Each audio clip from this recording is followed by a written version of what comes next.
नमस्कार, Herald online classes में आपका स्वागत है। आज हम पढ़ेंगे फ्रायड का सिद्धांत। फ्रायड ने मनोविश्लेषणात्मक सिद्धांत दिया था। फ्रायड का पूरा नाम था सिगमंड फ्रायड। सिगमंड फ्रायड उनका पूरा नाम था। उनका जन्म 6 मई 1856 में वियना में हुआ था, जो ऑस्ट्रिया में है। वो यहूदी परिवार से थे और यहूदी परिवार से होने के कारण वो बहुत गरीब थे और गरीब होने के कारण वो अनाथालय में पले बड़े थे।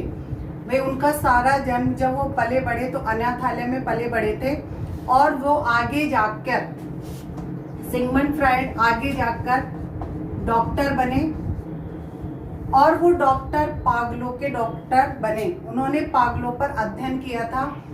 वो पागलों के डॉक्टर बने और उन्होंने पागलों पर अध्ययन किया था।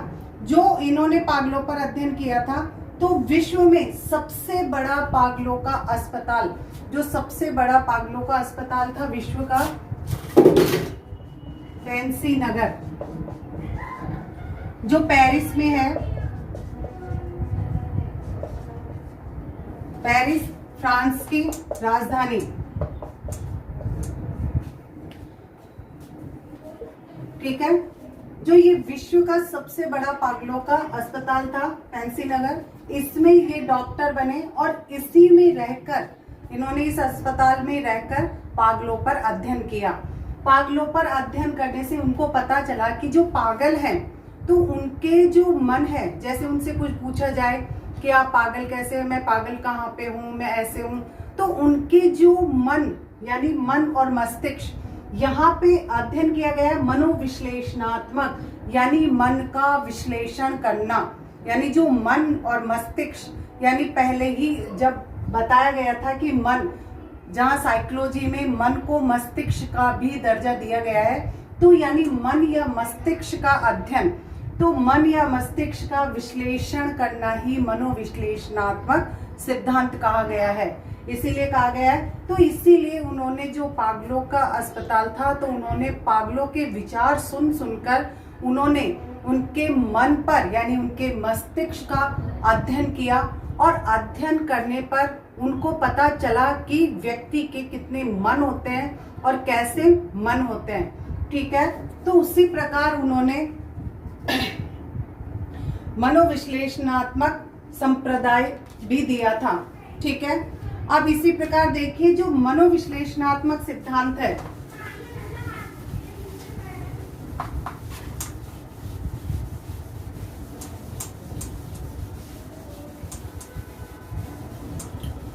जो मनोविश्लेषणात्मक सिद्धांत है, इन्होंने इसके 3 रूपों में इसका अध्ययन किया है।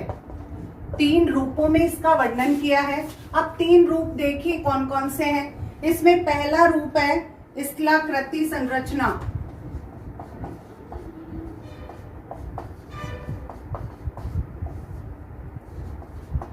स्थलाकृति संरचना।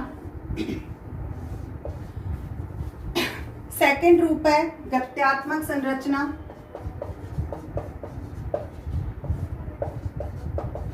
गत्यात्मक संरचना। और तीसरा रूप है मनोलैंगिक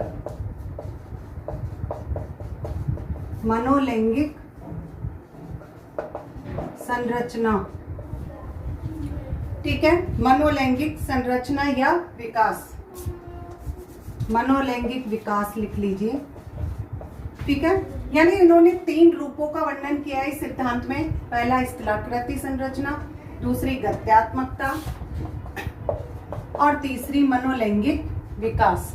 अब जो स्थलाकृति संरचना है, इसमें इन्होंने किया है किसकी, मन की संरचना के बारे में बताया है। मन की संरचना के बारे में, यानी मन कितने रूपों में होता है, तो मन की संरचना के बारे में स्थलाकृति संरचना में बताया गया है। गत्यात्मक संरचना में उन्होंने व्यक्तित्व की संरचना के बारे में बताया है। व्यक्तित्व की संरचना के बारे में बताया है। ठीक है, और मनोलैंगिक विकास में उन्होंने 5 अवस्थाओं का वर्णन किया है। 5 अवस्थाओं का वर्णन किया है।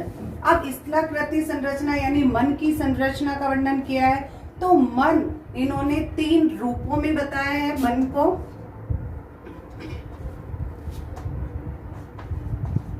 चेतन मन, पहला चेतन मन, दूसरा यहाँ पे बताया अर्ध चेतन मन,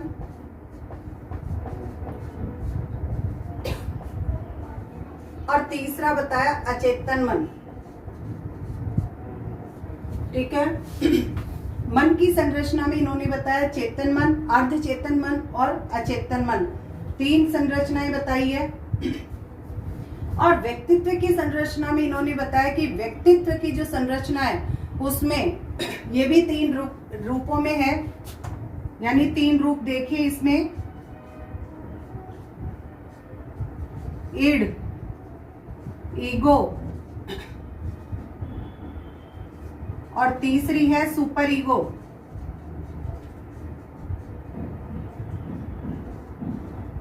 ठीक है, यानी ईड, ईगो, सुपर ईगो। ईड यानी इदम, ईगो अहम यानी इदम, अहम और परायम, तीनों के बारे में बताया। ईड यानी इदम, अहम यानी ईगो, सुपर ईगो यानी परायम, यानी व्यक्तित्व की 3 संरचना के बारे में इन्होंने बताया। और मनोलैंगिक विकास में इन्होंने व्यक्ति की 5 अवस्थाओं का वर्णन किया है। जो 5 अवस्थाएं काम वासना पे आधारित है। इन्होंने कहा है कि जो भी व्यक्ति की जो अवस्थाएं होती है यानी काम वासना होती है, वो जरूरी नहीं कि बड़ों में होती है, वो छोटे से ही यानी जन्म से बच्चा जब पैदा होता है तब से लेकर उसमें काम प्रवृत्ति पाई जाती है। ठीक है।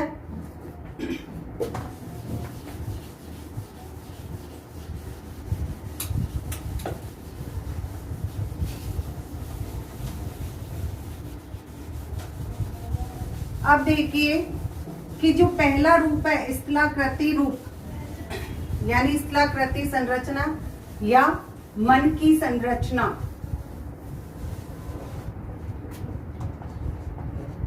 मन की संरचना, मन की संरचना में इन्होंने 3 रूप बताए हैं। पहला चेतन मन, अर्ध चेतन मन और तीसरा अचेतन मन। अर्ध चेतन मन, चेतन मन, अर्ध चेतन मन और अचेतन, इन्होंने सबसे महत्वपूर्ण अचेतन मन को बताया गया है। यानी अचेतन मन व्यक्ति का सबसे ज्यादा, यानी इन्होंने सबसे ज्यादा जोर किस पे दिया है? अचेतन मन पे, फिर चेतन मन पे और फिर अर्ध चेतन मन पे। ठीक है, ये 3 रूप बताए हैं उन्होंने। अब देखिए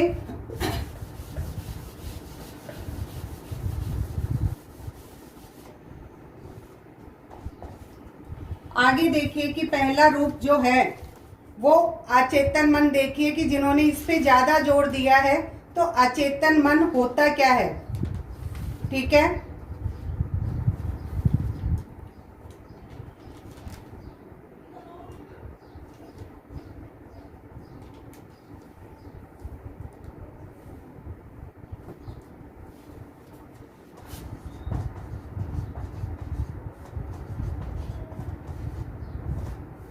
अचेतन मन, यानी सबसे ज्यादा जोर इन्होंने अचेतन मन पे दिया है।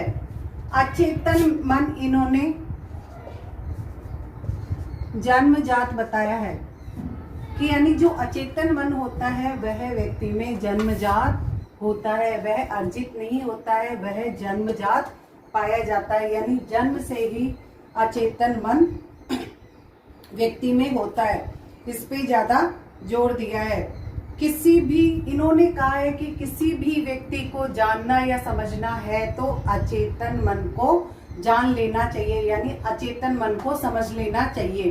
ठीक है, यानी किसी भी व्यक्ति के बारे में अगर जानना है, पहचानना है तो अचेतन मन के बारे में जान लेना अवश्य चाहिए, जिससे उसका पता लग जाता है। ठीक है, अब अचेतन मन जो जन्मजात होता है, तो इसमें देखिए कि जो अचेतन मन है वह इन्होंने बताया कि यह अचेतन मन व्यक्ति में 90% होता है।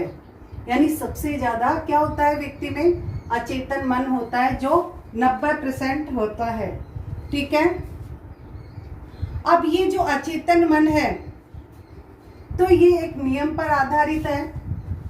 वो देखिए नियम, यानी आनंद का नियम।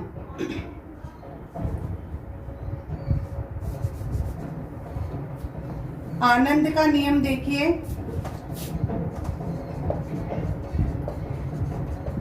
आनंद का नियम या सुख का नियम।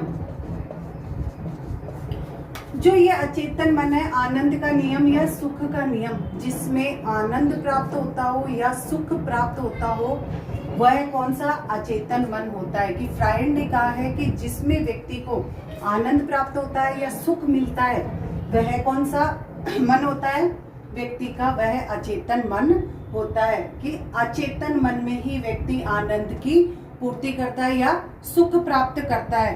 इसे आनंदवादी, इसे आनंदवादी आनंदवादी मन भी कहा जाता है और सुखवादी मन भी कहा जाता है। यानी कभी कभी क्वेश्चन आ जाता है कि आनंदवादी मन कौन सा है या सुखवादी मन कौन सा है, यानी कौन सा, अचेतन मन। तो यानी आनंद का नियम और सुख का नियम होने के कारण इसको आनंदवादी मन और सुखवादी मन भी कहा गया है। कि सुख की प्राप्ति सबसे ज्यादा अचेतन मन में होती है। ठीक है। अब ये भी बताया गया है कि इच्छाओं का भंडार गृह होता है, यानी ये इच्छाओं का भंडार गृह होता है। यानी जो व्यक्ति की इच्छाएं होती है, जो सबसे ज्यादा इच्छाएं होती है, उसका भंडार गृह कौन होता है, अचेतन मन में होता है। यानी जो इच्छाएं होती है मन में, वो किस में होती है, अचेतन मन में होती है। ठीक है।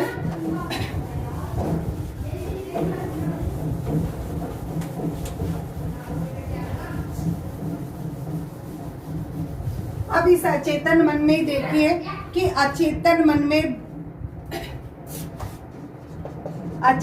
में भावना, संवेग, मूल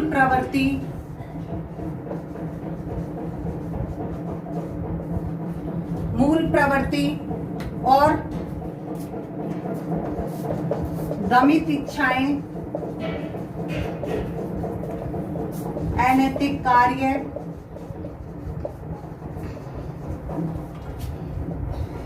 अमर्यादित कार्य,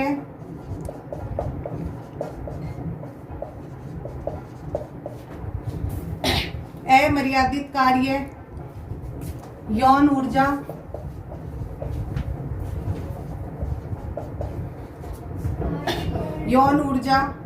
और असामाजिक कार्य, ये सभी कार्य किस में होते हैं, अचेतन मन में होते हैं। यानी अचेतन मन में भावना, संवेग, मूल प्रवृत्ति, दमित इच्छाएं और अनैतिक कार्य, अमर्यादित कार्य, यौन ऊर्जा और असामाजिक कार्य किस में होते हैं, अचेतन मन में होते हैं। अब है यहाँ पे भावना, संवेग और मूल प्रवृत्ति क्या है। यानी दमित इच्छाएं तो वो होती है कि जो अपनी जो इच्छाएं होती है उसे दबा देना, वही दमित इच्छाएं होती है। ठीक है। अब यहाँ देखेंगे कि भावना, जो भावना है यानी व्यक्ति के विचारों का आंतरिक रूप, किसके, व्यक्ति के विचारों का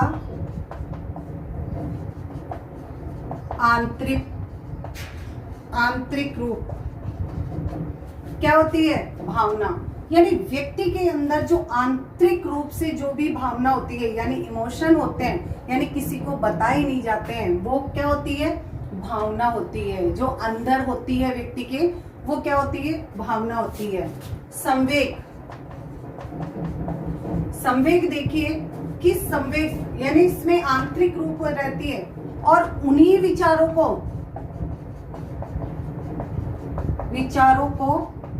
का बाह्य रूप, यानी जो विचार होते हैं यानी भावना में आंतरिक रूप होता है, लेकिन उन्हीं विचारों को बाहर निकाल देना यानी किसी को बता देना, बाहर निकाल देना, वही क्या होते हैं, संवेग होते हैं। यानी जो भी इच्छाएं होती है, जो विचार अपने मन में होता है, अगर किसी भी दूसरे व्यक्ति को जाकर अगर अपने विचार बता देंगे या कह देंगे कि अपने की क्या इच्छा है, क्या करना चाहते हैं, क्या अंदर मन में चल रहा है, अगर दूसरों को बता देंगे तो जो बाह्य रूप होता है वही क्या होता है, संवेग होता है। अब देखिए मूल प्रवृत्ति।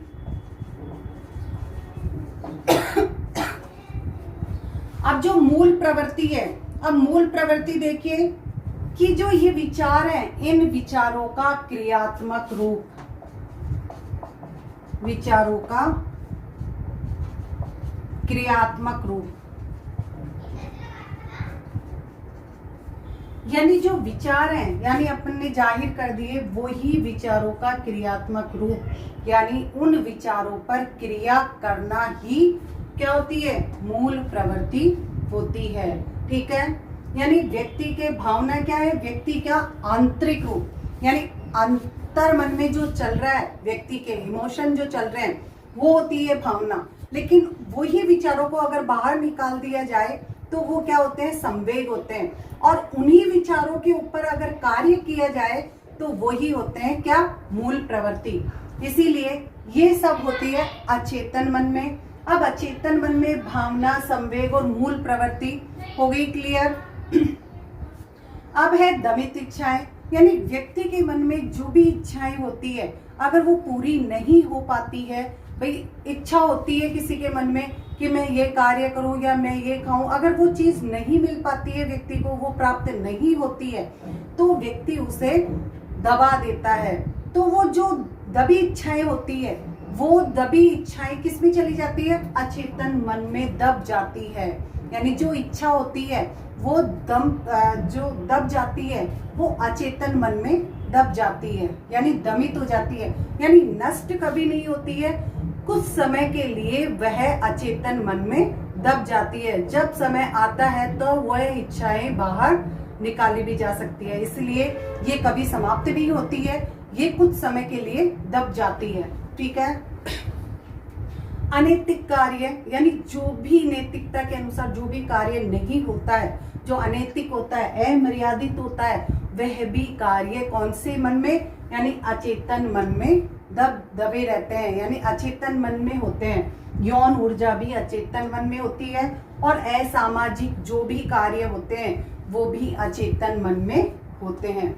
ठीक है, ये सभी चीजें किस में होती है, अचेतन मन में होती है, यानी भावना, संवेग, मूल प्रवृत्ति, दमित इच्छाएं। अब ये देखिए कि अचेतन मन, फ्रायड ने बताया था कि ये जन्मजात होते हैं, यानी जन्मजात होते हैं अचेतन मन। कौन से, यानी जन्मजात होता है, यानी जो अचेतन मन जन्मजात होते हैं, तो ये सभी भी जन्मजात, यानी भावना, संवेग, मूल प्रवृत्ति भी जन्मजात होती है। ठीक है,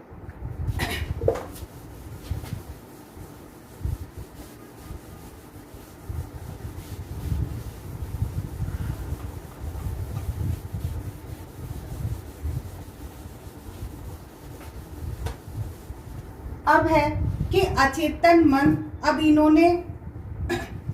इस अचेतन मन को तार्किक मन भी कहा जाता है,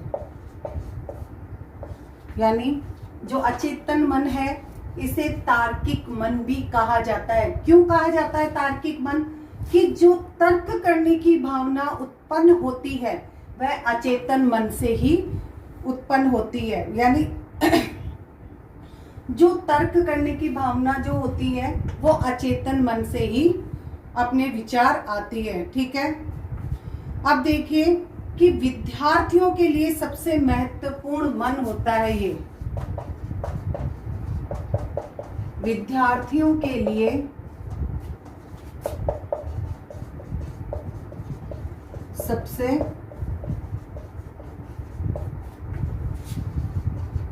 महत्वपूर्ण मन होता है। कौन सा होता है? अचेतन मन होता है।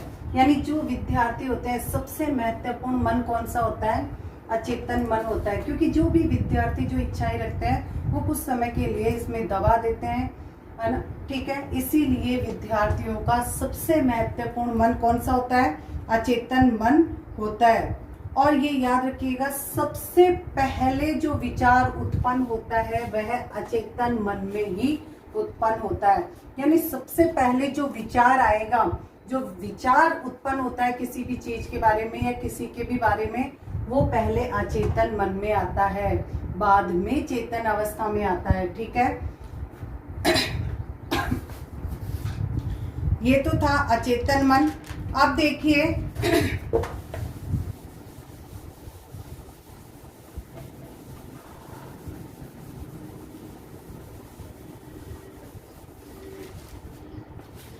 ये था अचेतन मन। अब देखिए कि दूसरा, कि जो आगे है अचेतन मन के अलावा दूसरा है अर्धचेतन मन।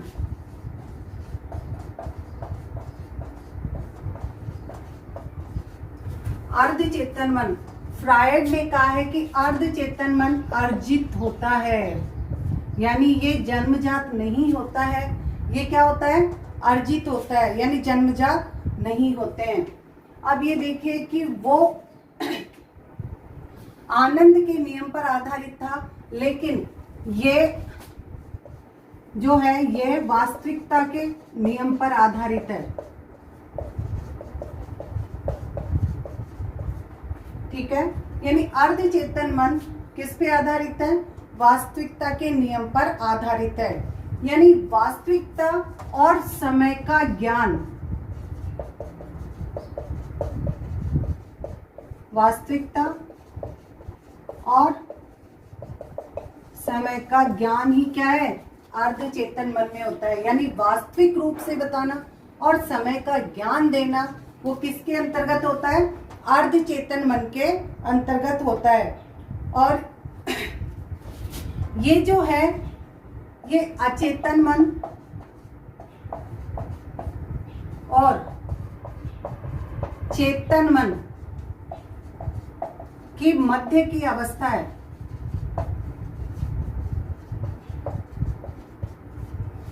यानी चेतन, अचेतन मन और चेतन मन, इन दोनों की मध्य की अवस्था अर्धचेतन मन होती है।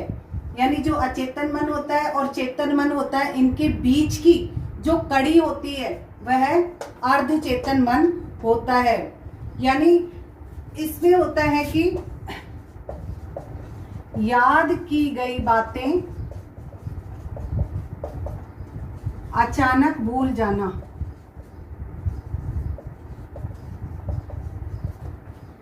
यानी जो याद तो कर ली जाती है बातें, जैसे कोई भी बात याद करनी है, याद तो कर ली जाती है, लेकिन अचानक उस चीज को उस समय भूल जाते हैं, ठीक है। यानी याद की गई बातें, यानी चेतन मन में जो चीज की जाती है, और अचानक भूल जाना यानी वह उसमें अचेतन मन में चले जाना। यानी दोनों की बीच की अवस्था कौन सी? अर्धचेतन मन। तो याद की गई बातें अचानक भूल जाना, यानी पूरी तरह नहीं कि जब याद आती है तो वह कभी भी याद आ जाती है, यानी कुछ समय के लिए वह अचेतन मन में पहुंच जाती है, ठीक है। तो इसलिए याद की गई बातें अचानक भूल जाना।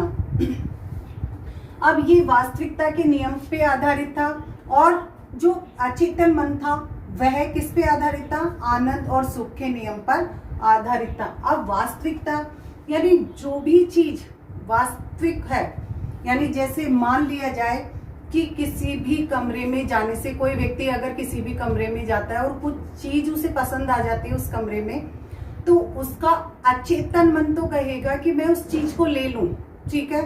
यानी जो भी अनैतिक कार्य वगैरह होंगे तो उसका मन कहेगा, क्या कहेगा? कि मैं उस चीज को ले लूं। लेकिन वास्तविकता का नियम यानी अर्धचेतन मन क्या कहेगा? कि अगर वहां पर कोई नहीं है तब तो ले लो, लेकिन अगर वहां पर कोई है तब अगर कोई किसी के होने पर वह कौन सी होगी? यानी चोरी होगी। यानी क्या होगा? चोरी करना होगा, लेकिन वहां पर अगर कोई नहीं है तो ये कहता है कि उस समय पर ले लो। इसलिए वास्तविकता का नियम किस पे होता है? अर्ध चेतन मन में होता है।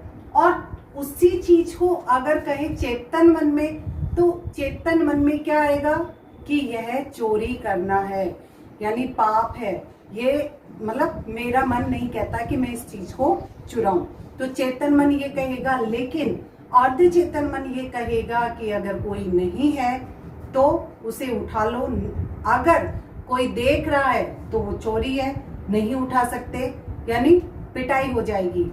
लेकिन अगर अचेतन मन क्या कहेगा कि जो भी चीज पसंद आती है, यानी उसकी सुख की प्राप्ति, यानी जो इच्छा होती है उसे प्राप्त करने के लिए वह उसमें उस चीज को लेने के लिए आतुर होगा।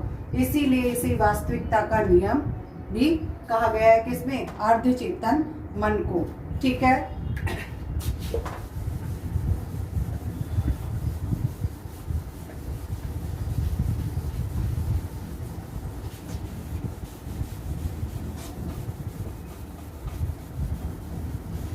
अब देखिए तीसरा है चेतन मन। चेतन मन, चेतन मन को भी फ्रायड ने बताया कि ये अर्जित है। ठीक है, फ्रायड ने क्या कहा है कि चेतन मन भी अर्जित है। ठीक है, इन्होंने कहा है कि मानव में यह कितने 10% ही होता है, क्योंकि फ्रायड ने अचेतन मन को 90% रखा है और अर्ध चेतन को 0% पे रखा था और चेतन मन को 10% पर रखा है। उन्होंने कहा है कि चेतन मन अर्जित होता है, लेकिन केवल वह 10% ही व्यक्ति में होता है। अब देखिए उसी प्रकार यह नैतिकता के नियम पर आधारित होता है। ठीक है, यानी नैतिकता के नियम पर। नैतिकता यानी आदर्शवादी भी कहा जाता है, यानी इसे जो आदर्शवादी मन भी कहा जाता है। आदर्शवादी मन भी कहा जाता है। ठीक है, जो ये चेतन मन है उसे आदर्शवादी मन भी कहा जाता है। और जो नैतिकता का नियम है, इस कारण से इसे नैतिकवादी मन भी कहा जाता है। यानी इस कारण से क्या कहा जाता है? नैतिकवादी मन। नैतिकता के नियम के कारण इसे नैतिकवादी मन भी कहा जाता है और इसे चेतन मन को आदर्शवादी मन भी कहा जाता है। ठीक है, यानी जो चेतन मन होता है वह नैतिकता के नियम पर आधारित होता है, यानी जो भी नैतिक कार्य किए जाते हैं, आदर्शवादी कार्य किए जाते हैं, वो कौन से मन में आते हैं? चेतन मन में आते हैं। ठीक है, चेतन मन में होते हैं। अब आदर्शवादी यानी आदर्शों का भंडार, जो भी नैतिक कार्य वगैरह जो आदर्श होते हैं, यानी आदर्शों का भंडार भी किसे? यानी आदर्शवादी मन। और आदर्शवादी मन क्या होता है? चेतन मन होता है। इसमें आदर्शवादी यानी आदर्शों का भंडार इसमें रहता है। ठीक है, बच्चों में सामाजिकरण की भूमिका। बच्चों में समाजीकरण की भूमिका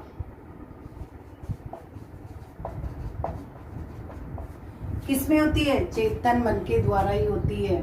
यानी जो भी बच्चों में समाजीकरण की यानी जो भूमिका होगी, यानी जो समाज के गुण आएंगे वह किसके अनुसार आएंगे? चेतन मन के अनुसार। यानी इसीलिए बच्चों में समाजीकरण की भूमिका किसमें? चेतन मन के द्वारा होती है।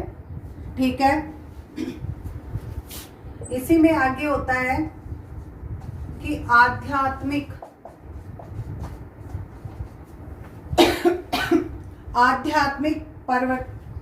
प्रवृत्ति की ओर रुझान रखने वाला मन।